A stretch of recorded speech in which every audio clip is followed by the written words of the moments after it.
them it was my legs. Same height, same build, same clothes, different person.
This is vampire heaven.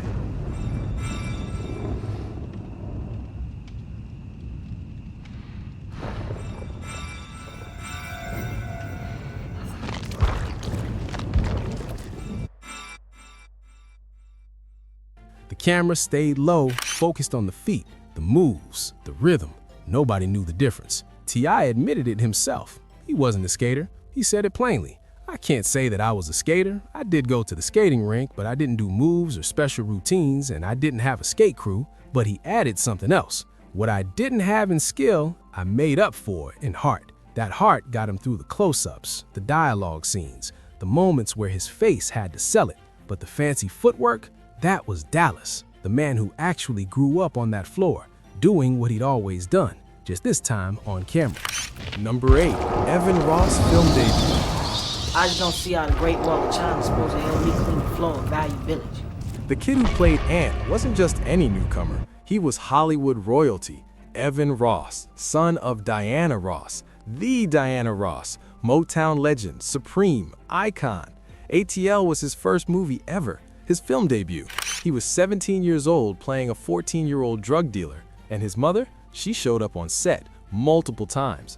Not for publicity, not for photo ops, for protection. Full mommy mode, checking on her son, making sure he was being treated right, watching how the crew handled him. According to Evan, she took issue with one scene in particular, the fight scene. She didn't like watching her baby get beat up on camera, even if it was fake, even if it was acting. Diana Ross wasn't having it. She made her concerns known, but Evan handled it. He said having T.I. on set actually helped. Both of them were first-timers. Both of them were learning together. It's his first movie too, Evan said, and that has been good because we've been able to find ways of doing it together that has made it a lot easier for each of us. Two rookies, one the son of a legend, the other about to become one. Number 9, Jason Weaver saying, "I just can't wait to be king." You know him as Teddy, the friend with the gold teeth business, the Lion King connection, but Jason Weaver wasn't just another cast member. He was the voice of young Simba, 1994, Disney's biggest animated film. I Just Can't Wait to Be King, Hakuna Matata, that was him. Not the speaking voice, Jonathan Taylor Thomas got.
But the singing, all Weaver. Here's the wild part. Disney offered him $2 million up front.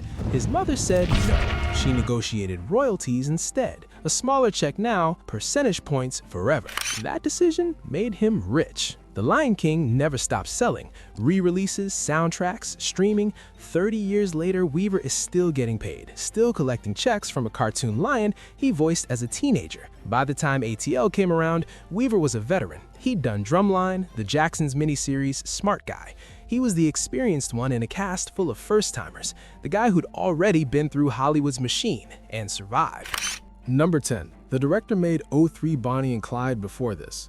Chris Robinson wasn't some first-time filmmaker learning on the job. He was a legend, just not in movies yet. Music videos were his domain, and his resume was insane. Jay-Z and Beyonce's 03 Bonnie and Clyde, Nas's One Mic, Grammy-nominated, Alicia Keys' Fallin' and You Don't Know My Name, Busta Rhymes, Usher, Snoop Dogg, Mary J. Blige. He'd worked with everyone, shot some of the most iconic visuals of the early 2000s. Dallas Austin knew exactly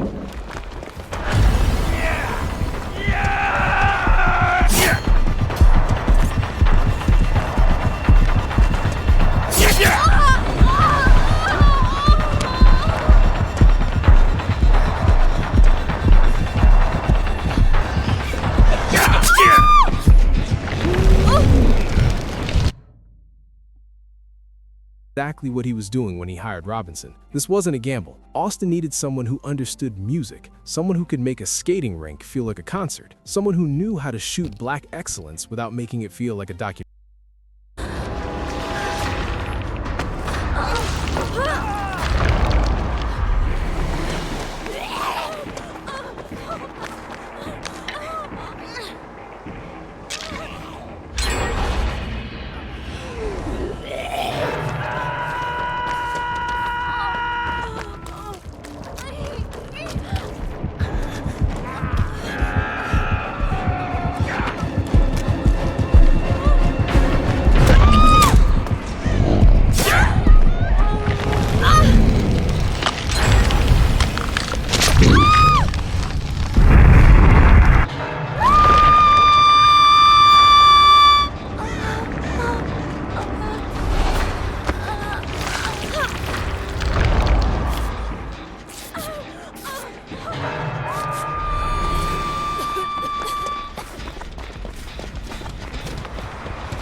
documentary, Robinson was that guy. He'd spent a decade training for this moment. Every music video was practice. Every artist was preparation. ATL was the payoff, his feature film debut, and he didn't waste it. He brought that same energy, that same style, that same understanding of rhythm and movement. The skating scenes feel like music videos because the man behind the camera had been making music videos his entire career. Number 11. DJ Toomp got his start at the same skating rink. The man who made What You Know started at Jelly Beans. Same rink, same floor, same Sunday nights. DJ Toomp wasn't just some producer who worked on the soundtrack. He was part of the culture that inspired the entire movie. Back in the late 80s, Toomp had a residency at Jelly Bean's skating rink. He wasn't famous yet, just a DJ trying to get noticed. He entered a major Atlanta DJ competition, won it. That victory caught the attention of MC Shy D. Toomp relocated to Florida, started making records, built a career. Years later, he met a 17-year-old rapper named T.I. They clicked, and in 2006, Toomp produced What You Know, the song that became the theme of ATL, the song that won a Grammy, the song that went double platinum. All of it traces back to that skating rink, the same rink that inspired the movie. Toomp didn't just make the music for ATL, he lived the life.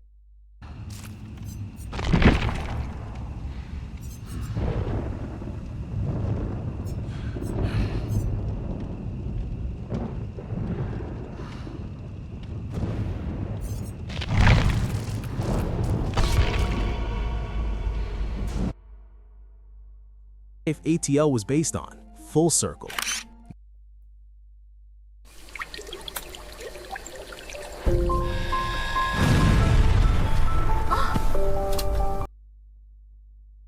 Number 12. The director put T.I. in the movie. You ain't gotta be a dope boy to have money. Chris Robinson didn't just direct T.I., he discovered him. 4 years before ATL, Robinson directed T.I.'s first music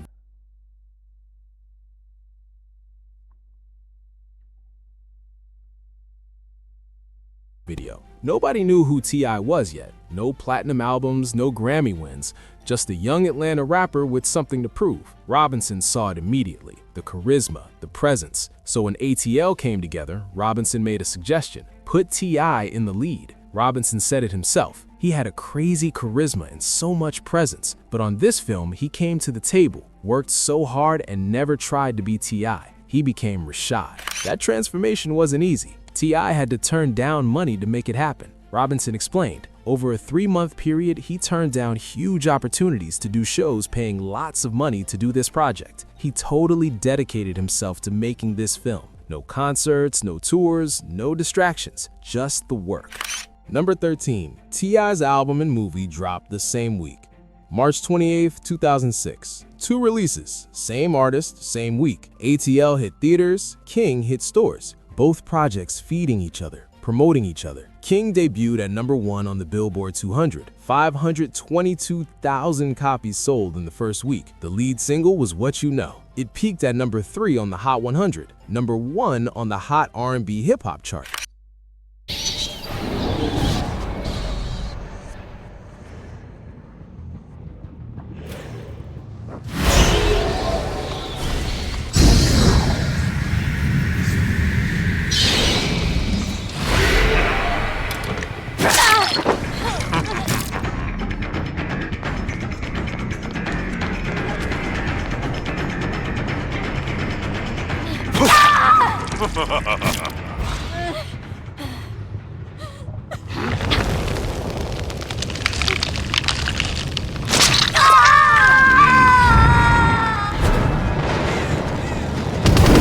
What an emotional display.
stop with the theatrics.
Ah!